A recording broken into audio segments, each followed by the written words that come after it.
여러분, 오늘 말씀의 등장인물은 요셉과 그의 부모님 그리고 그의 형제들입니다. 우리는 이 요셉의 스토리를 어렸을 때부터 굉장히 많이 들어서 아주 잘 알고 있습니다.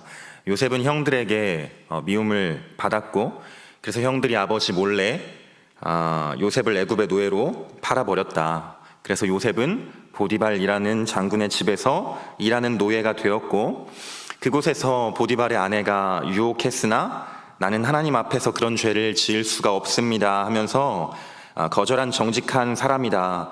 그리고 요셉은 보디발의 아내의 모함으로 인하여 감옥에 갔지만 그곳에서도 하나님이 함께 하셔서 애굽의 총리가 되었다. 이러한 요셉의 스토리를 너무나도 많이 들어서 우리는 잘 알고 있습니다.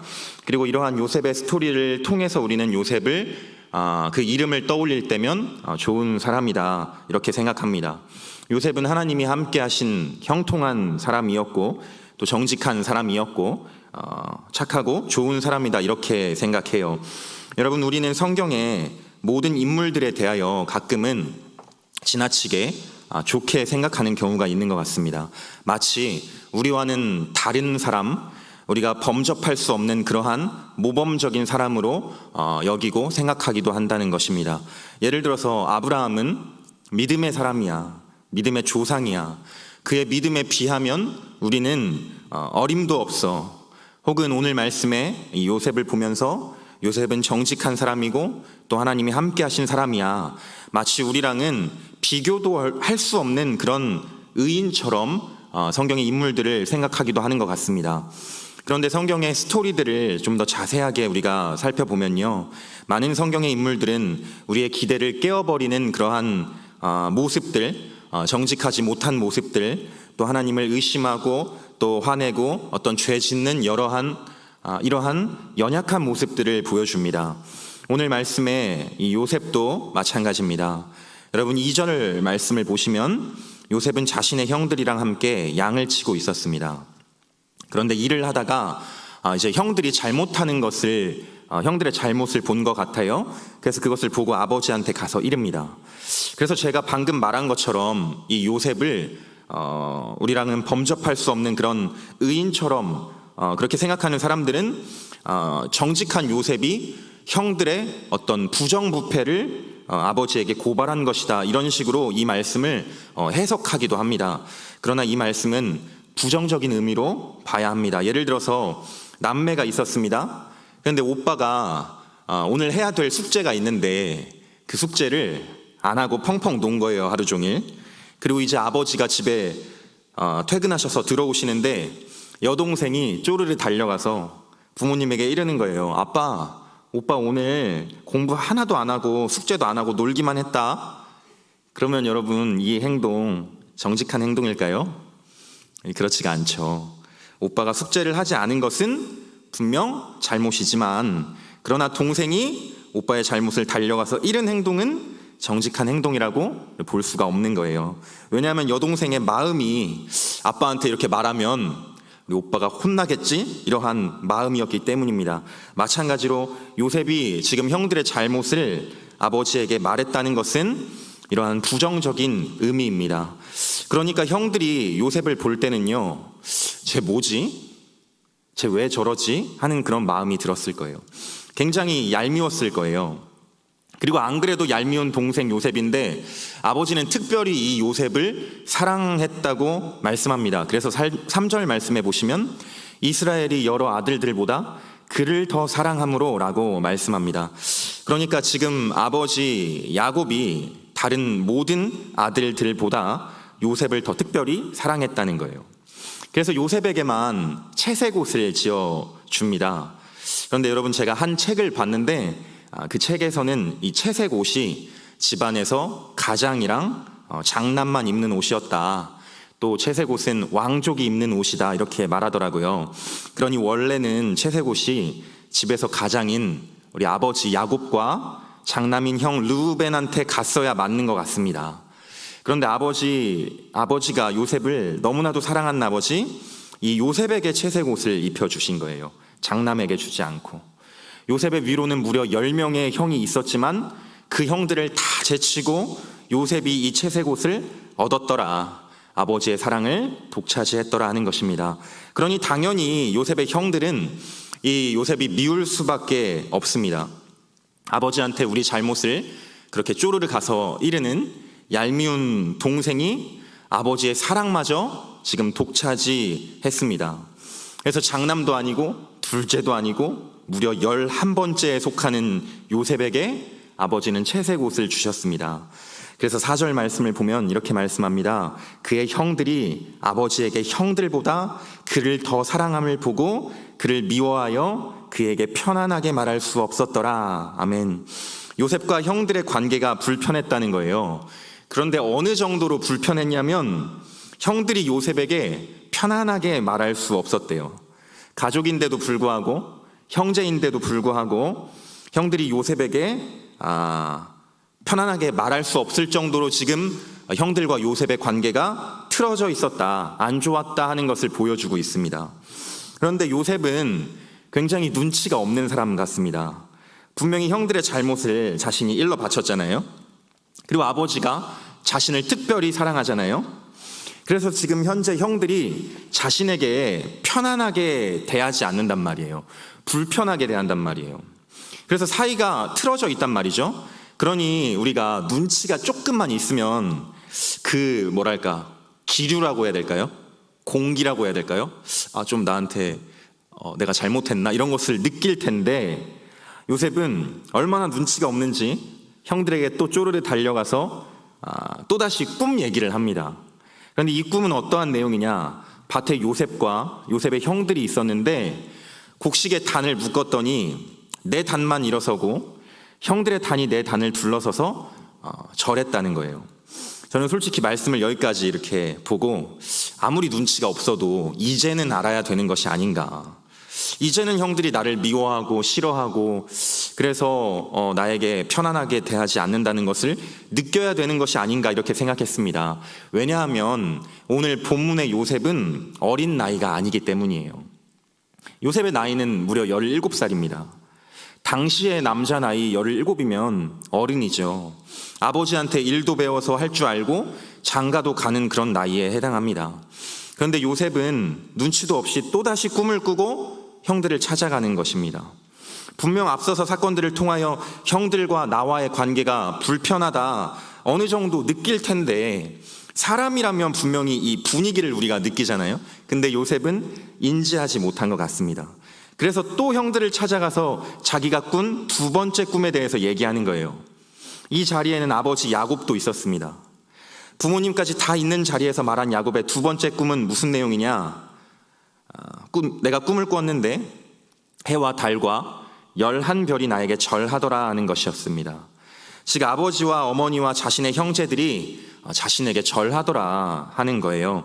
그래서 요셉을 너무나도 사랑하는 아버지조차, 그 야곱조차 이렇게 말합니다. 10절에 보시면 나와 네 어머니와 네 형들이 참으로 가서 땅에 엎드려 내게 절하겠느냐? 아버지의 권위가 하늘을 찌르는 이 가부장적 사회에서 감히 부모와 형들이 내게 절을 하겠느냐? 네가 꾼 꿈이 그런 것이냐? 화를 내는 이러한 아버지 야곱의 모습을 볼 수 있는 것입니다. 여러분, 여기까지가 오늘 우리가 함께 읽은 이 말씀의 스토리입니다. 그런데 여러분 들어보니 어떻습니까? 요셉이 정말 착하고 정직하고 하나님이 함께 하시는 사람 같습니까? 올바르고 선하고 흠도 찾아볼 수 없는 그러한 의인으로, 그런 사람으로 느껴지십니까? 그렇지 않을 거예요. 오늘 요셉의 모습은 저와 여러분을 실망시키기에 충분합니다. 정직하고 올바르고 착하고 선하고 흠이 없는 그런 이미지가 아니라 17살이나 되었는데 눈치도 없고 형들의 잘못을 가서 이르고 얍삽하고 언제 철이 들려나 싶은 철부지의 모습이에요. 형들에게 미움을 받고 어찌 보면 당해도 싸다, 네가 그러한 행동을 하니까 싶은 그러한 모습을 보여주고 있습니다. 그러니 여러분, 우리는 성경에 나오는 인물들을 보면서 아브라함은 믿음의 조상이야, 요셉은 하나님이 함께 하신 사람이야, 모세는 하나님이 능력으로 함께 하셨어, 그런데 우리는 달라, 이렇게 생각해서는 안 되는 것입니다. 우리와 성경에 나오는 인물들은 차원이 다르다, 격이 다르다, 우리는 저들처럼 믿음으로 살 수 없다 생각해서는 안 된다는 것입니다. 왜냐하면 성경에 나오는 인물들은 우리와 같은 사람이었기 때문입니다. 그래서 야고보서 5장 17절 말씀을 보시면 이렇게 말씀합니다. 우리 함께 한번 읽어볼까요? 5장 17절 시작. 엘리야는 우리와 성정이 같은 사람이로되 그가 비가 오지 않기를 간절히 기도한즉 3년 6개월 동안 땅에 비가 오지 아니하고 아멘. 엘리야는 이 유대인들이 모세와 더불어서 가장 존경하는 선지자입니다. 그가 기도하자 3년 6개월 동안 가뭄이 들었고 그가 기도할 때 하늘에서 불이 떨어졌습니다. 그리고 엘리야는 회오리 바람을 타고 이 하늘로 올려진 사람입니다. 그런데 이러한 뛰어나 보이는 엘리야도 우리와 성정이 같은 사람이다. 그러니 엘리야도 흠이 없다거나 죄가 없다거나 진짜 우리가 말하는 완벽한 사람, 완전한 사람이 아니었다. 오히려 우리와 같았다 하는 것입니다. 그래서 이 야고보서 5장 말씀은 너희 공동체 가운데 병든 자가 있거든 기도해라. 엘리야도 너희와 같은 사람이었다. 하나님은 너희의 기도를 들어주실 것이다. 이렇게 말씀하는 거예요. 사랑하는 여러분, 성경을 읽으면서 또 말씀을 들으면서 우리는 저렇게 할 수 없어. 우리는 저렇게 믿음으로 살 수 없어. 우리는 기도해도 저런 역사들이 일어나지 않을 거야. 그러한 역사들은 구약에만 있었던 거야. 이런 생각하지 않으시기를 부탁드립니다. 저는 가끔 이런 사람들을 봅니다. 마태복음 5장에 쓰여있는 이 산상수훈의 말씀 있잖아요. 이 말씀을 보면서 우리가 어떻게 원수를 사랑해? 우리는 할 수 없어. 어떻게 왼뺨을 맞았는데 오른편 뺨도 돼? 이 세상은 그렇게 살면 안 되지. 손해만 보지. 마치 말씀이 성경에 나오는 어떤 소수의 인물들과 예수님만이 지킬 수 있는 그런 말씀처럼 생각하는 거예요. 그리고 나는 못해? 사람이 어떻게 그래? 말하며 마치 말씀이 나와는 관련 없는 것처럼, 상관없는 것처럼 사는 것입니다. 또한 기도를 할 때도 저들의 기도를 들어주신 것처럼 우리의 기도도 들어주실 거야 생각하지 않을 때도 있는 것 같습니다. 그러니까 그런 생각을 하면 점점 기도의 불씨가 꺼지겠죠? 기도에도 아무 능력도 없고 소용이 없으니까요. 그런데 여러분, 엘리야를 비롯한 그 위대한 성경의 인물들은 우리와 어떻다고요? 같습니다. 우리와 성정이 같아요. 그들도 완벽하지 않았다는 거예요. 그래서 그들의 믿음의 삶을 보면 하나님을 의심하기도 하고, 그러나 잘못하기도 하고, 그러나 하나님이 그 삶을 인도하셔서 결국에 하늘나라에 이르기까지 그의 삶을 인도하셨습니다. 연약함이 많았다는 거예요. 그러니 우리도 실수가 많고 부족함도 많고 연약하지만 그럼에도 믿음으로 살아야 하고, 그럼에도 주신 말씀대로 살려고 애써야 하는 것입니다. 그리고 기도해야 하는 거예요. 그러므로 여러분, 성경을 읽으면서 우리는 저렇게 믿음으로 살 수 없어, 대단하다, 마치 동화책을 읽듯이 그렇게 우리가 말씀을 감상하는 것이 아니라 나에게 주시는 하나님의 말씀으로 여길 수 있는 그러한 여러분 다 되시기를 소망합니다. 그래서 성경에 나오는 인물들이 믿음으로 힘써 산 것처럼, 그리고 기도한 것처럼 믿음으로 살기를 힘쓰고 기도하기를 힘쓰는 저와 여러분 다 되시기를 소망합니다. 히브리서 말씀에 보면 믿음으로 살았던 수많은 믿음의 조상들이 열거되고 있죠. 그들은 이 땅에서 믿음으로 살기를 힘썼고 하나님이 하나님 나라에 들어가게 하신 그런 사람들입니다. 마찬가지죠. 여러분이 이 땅 가운데 믿음으로 살았던 그 역사가, 그 히스토리가 저 하늘나라의 생명책에 기록될 것입니다. 이 믿음으로 살아가시는 저와 여러분 다 되시기를 주 예수 그리스도의 이름으로 기도합니다. 이제 다시 말씀으로 돌아가시면 요셉은 형들의 잘못을 아버지에게 일러 바치는 굉장히 얄미운 그런 존재였습니다. 거기에 아버지는 요셉을 특별히 사랑해서 채색 옷을 입히셨어요. 그런데도 요셉은 눈치도 없이 부모조차 나에게 절하더라, 형제들이 나에게 절하더라, 막 꿈을 얘기합니다. 그래서 결국 형들은요, 요셉이 너무나도 얄밉고 미운 나머지 죽일 계획을 세우는 거예요. 그런데 오늘 말씀 마지막 절에 보시면 아버지의 반응은 좀 다릅니다.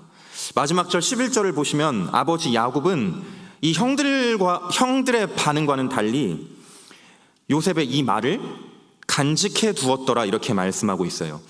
분명히 눈으로 봤을 때 요셉은 얄미운 존재가 맞죠.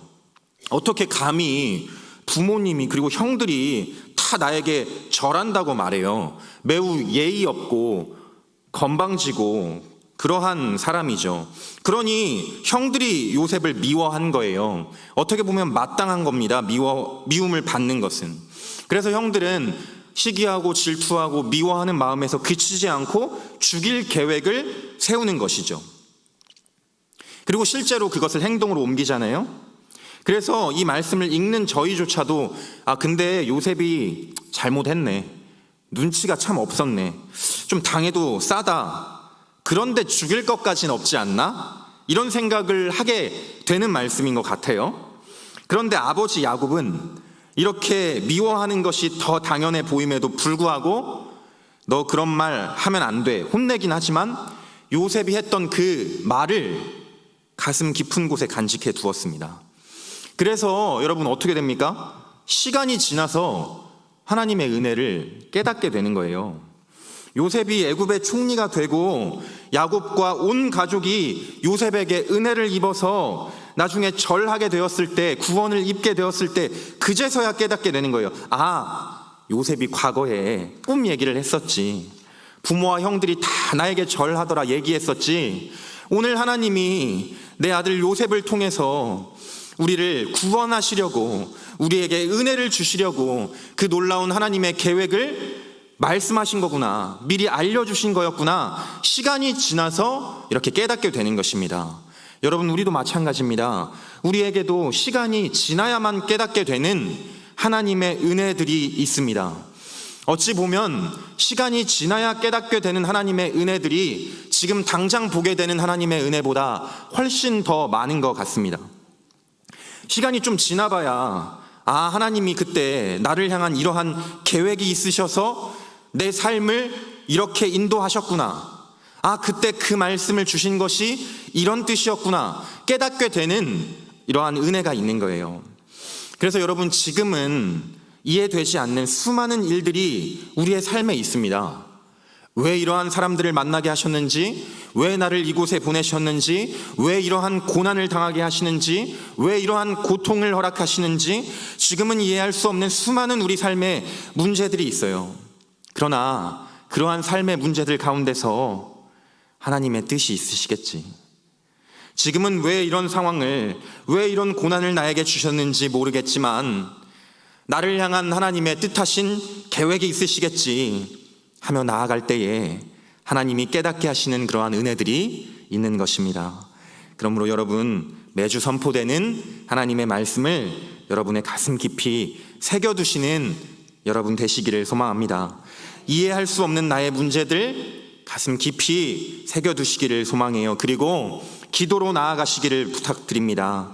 그렇게 나아가실 때 그때 그래서 그 말씀을 주신 거였구나, 그때 이렇게 은혜 주시려고 그러한 상황을, 내 삶을 이렇게 몰고 가셨구나 깨닫게 하시는 그러한 하나님의 은혜가 저와 여러분 모두에게 있을 줄 믿습니다. 말씀을 맺겠습니다. 여러분, 우리는 참 연약합니다. 제 아무리 나 정도면 똑똑해, 나 정도면 지혜가 있어 말한다고 할지라도 우리는 결국에 한 치 앞도 알 수 없는 그런 존재들이에요. 저희 할머니한테 제가 나이가 87 되시는데 가끔 어떤 삶의 지혜를 한번 물어봐요. 오래 사셨으니까. 저는 이런 기대를 가지고 여쭤봅니다. 우리 할머니는 다 알겠지? 겪어왔으니까, 지나왔으니까 어떤 지혜가 있으시겠지? 여쭤봐요. 근데 항상 모르신다고 말씀하셔요. 그래서 제 입장에서는 어떠냐면 알면서 안 알려주는 것 같아요, 때로는. 근데 그것이 아니라 실제로 아무리 인생을 오래 살아도 저희가 어떤 지혜자가 되는 건 아닌 것 같아요. 그러니까 저희는 내일 일도 어떻게 될지 아무것도 모른다는 것입니다. 우리의 장래를 아시는 분은 오직 하나님 한 분이세요. 그러므로 여러분, 이해하지 못할 어떤 일들이 나의 삶에 있으시거든 기도하며 나아가는 여러분 다 되시길 소망합니다. 하나님의 뜻이 있으시겠지 하며 그렇게 기도로 나아가는 여러분 다 되시기를 소망해요. 이렇게 믿음으로 나아갈 때에 깨닫게 하시는 하나님의 은혜가 저와 여러분의 삶 가운데 있을 줄 믿습니다.